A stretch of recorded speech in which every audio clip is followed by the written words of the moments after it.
সংযুক্ত আরব আমিরাতে রজব মাসের চাঁদ দেখা গেছে। এর মধ্যে দিয়ে শুরু হলো পবিত্র রমজানের ক্ষণ গণনা।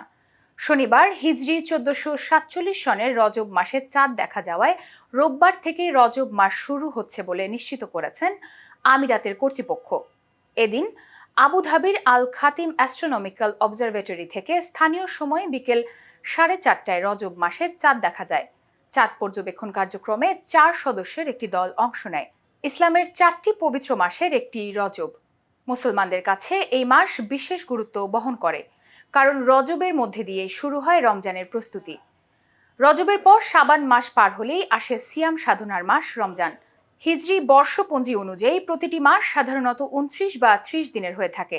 সে হিসেবে রজব ও শাবান মাস শেষ হলে প্রায় 60 থেকে 61 দিনের মধ্যে রমজান শুরু হওয়ার সম্ভাবনা রয়েছে। তবে চূড়ান্ত সিদ্ধান্ত নির্ভর করবে চাঁদ দেখার উপরই।